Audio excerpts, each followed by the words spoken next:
Bonne nouvelle pour la rentrée académique 2022-2023, l'École supérieure d'administration, d'économie, de journalisme et des métiers de l'audiovisuel ESAE vous ouvre les portes de ses différents sites. À Gbedjourmende, à Bomé-Calavi, à Kpakpa et même à Parakou, l'université ESAE vous offre des bons d'études et des demi-bourses dans toutes ses filières en licence 1, 2 et 3. Et pour les 100 premières inscriptions en master 1 et 2, bénéficiez des demi-bourses. Nouveau bachelier, vous avez au moins la mention assez bien. Inscrivez-vous vite à ESAE et bénéficiez d'un bon de 50 000 francs CFA. Étudiants, étudiantes et nouveaux bacheliers, payez 200 000 francs CFA en sciences de gestion, sciences économiques, sciences juridiques et en administration des affaires en licence 1, 2 et 3 et 500 000 francs CFA en master 1 et 2, 250 000 francs CFA en administration générale, administration des finances, journalisme et métiers de l'audiovisuel en licence 1, 2 et 3 et 600 000 francs CFA en master 1 et 2. Alors, inscrivez-vous vite et profitez des offres exceptionnelles mais également d'un enseignement de qualité à l'université d'excellence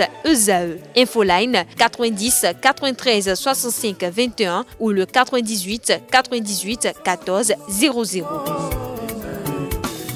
ESAE, l'excellence à un nom. Amis sportifs, bonjour. Le Portugal de Cristiano Ronaldo s'est imposé devant le Ghana hier jeudi 24 novembre 2022 pour le deuxième match du groupe H. Une rencontre âprement disputée par les deux équipes qui s'est soldée sur le score de 3-2 à l'avantage des Portugais pour leur première entrée en lice dans la Coupe du Monde 2022 au Qatar. Le Portugal et le Ghana ont montré un meilleur visage, qualité de jeu, transmission de balles, occasion dans un bon rythme. Tout était réuni pour offrir aux spectateurs et supporters une belle rencontre, un match très serré entre les deux équipes.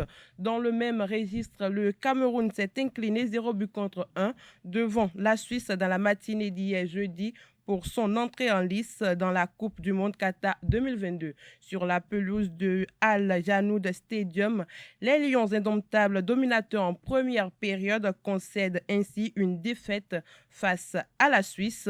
Sous les regards de Samuel Eto'o, président de la Fédération camerounaise de football, FECAFOOT, une équipe de notre rédaction, a recueilli les commentaires de Serge Renon, journaliste sportif, sur la prestation des Camerounais. Suivons ensemble. J'ai suivi le match Cameroun-Suisse et je suis resté sur ma faim. Au cours du match, j'ai constaté que les individualités n'ont pas payé. Et puis au niveau des individualités, il faut dire que la stratégie n'y est pas, il faut dire que le niveau n'y est pas. Face à une équipe suisse très limitée, je crois que le Cameroun peut facilement remporter les 3 points. Sinon, la seule équipe qui est encore favorable, abordable sur papier pour le Cameroun, c'est la Serbie. Et si le Cameroun ne fait pas un bon match face à la Serbie, parce que c'est son prochain adversaire, face au Brésil, je ne vois pas le Cameroun briller face au Brésil. Donc du coup, je crois que le Cameroun sera en train de prier ses bagages en attendant ces 2 prochains matchs. Puis encore, si le Cameroun ne montre pas un très bon visage, si le Cameroun ne remporte pas les 3 points face à la Serbie, c'est que le Cameroun dit au revoir au prochain tour. ESAE Football Club a affronté l'équipe de l'UCAO le mercredi dernier sur le terrain du collège Père-au-Pierre de Cotonou. Le match comptant pour la demi-finale de la phase de zone du championnat universitaire 2022 s'est achevé sur le score de 3-1 en faveur de ESAE Football Club. Suivez le reportage avec Grace Lissel et Anaël Dou. ESAE FC se qualifie pour la phase nationale du championnat universitaire du Bénin 2022. Cette réussite s'est faite grâce à sa victoire face à l'UCAO 3-1 en demi-finale dans la zone 4. Les poulains de Dine Koukpéré ont entamé cette rencontre avec une forte détermination. Très vite, le Makoua a reçu la poussée de ESAE FC avec Sibel Vignou à la 19e minute.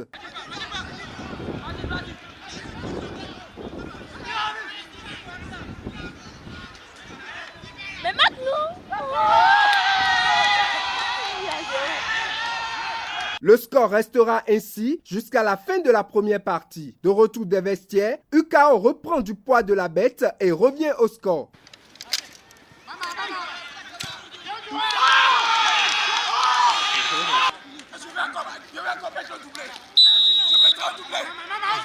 La donne ne change pas pour autant du côté de Eusae FC. Shérif Haruna, alias Kanté, permet à Eusae FC de prendre l'avantage avec une frappe imparable.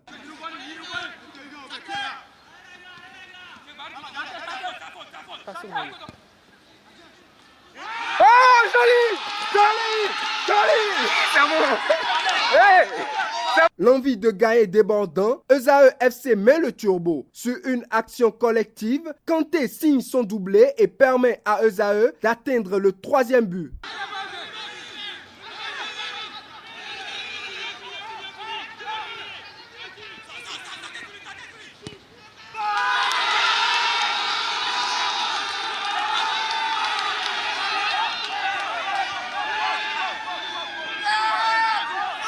À 3-1, Eusae FC passe en finale dans la zone 4 où elle affrontera l'université Gaza Formation le dimanche 27 novembre prochain. Fad Akintola et les siens se qualifient dans le même temps en phase nationale.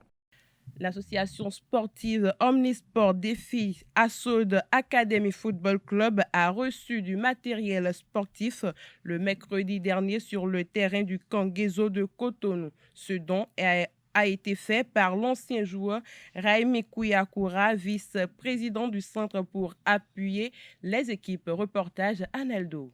Jeux de maillot, bas et bien d'autres. C'est le don reçu par l'association sportive Omnisport Défi Assaud Academy Football Club. De la part de son vice-président Raimou Gouyakoura, ces équipements sont destinés à accompagner les jeunes joueurs à de bonnes performances. On a décidé de chercher les partenaires aussi pour pouvoir aussi les soutenir côté matériel et tout.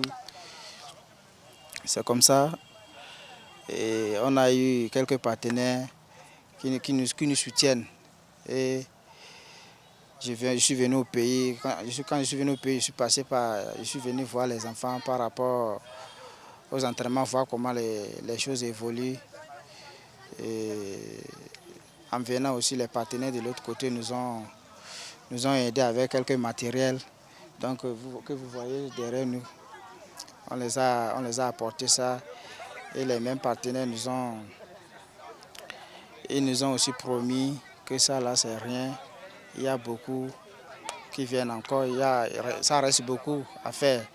Et surtout si les enfants sont sérieux et que si tout marche, ils nous promettent de nous soutenir plus davantage. Ces équipements font la joie des enfants, mais surtout de l'encadrement. Nous sommes tellement contents. Vous avez vu, vous-même vous avez constaté au niveau des enfants, ils sont contents parce que ça fait longtemps qu'on attendait ce maillot, des maillots comme ça. Et on n'a pas vu, mais il a promis et vraiment il a fait. Je suis tellement content. On lance d'appel aux autres donateurs, on n'en trouve pas comme ça. Mais quand vous trouvez une personne qui vous apporte des trucs comme ça, il faut le tenir bien. Il ne faut pas le laisser. Il faut l'encourager aussi également. Il faut que également les enfants aussi l'encouragent dans le travail, qu'ils viennent régulièrement à l'entraînement, tout ça. C'est ça qui fait qu'il n'y a pas de donateur. Le donateur n'est pas un novice dans le domaine du football. L'homme a également fait ses preuves sur le rectangle vert. 6 joueurs de l'académie, Benefoot Academy, du monsieur Roger Emana. J'ai évolué dans son centre de formation. Après, je suis allé en Afrique du Sud. De l'Afrique du Sud, je suis allé en Turquie. De Turquie après, j'ai eu un club au niveau du Maroc. Du Maroc après en Norvège. Voilà. Norvège, j'étais à Scanland. Et après Norvège, maintenant actuellement, je réside en France. Et c'est comme ça qu'on a décidé de créer un centre de formation aussi pour aider nos jeunes frères, pour qu'ils puissent avoir un avenir meilleur dans le football. Cette académie est désormais outillée pour mieux travailler et se présenter. Ceci vient en appui aux efforts du gouvernement béninois. Basketball à présent, les écureuils du basket seront présents au Caire à la Coupe d'Afrique FIBA 3 contre 3 et à l'Open Senior Dames 2022 les 1er et 2 décembre 2022.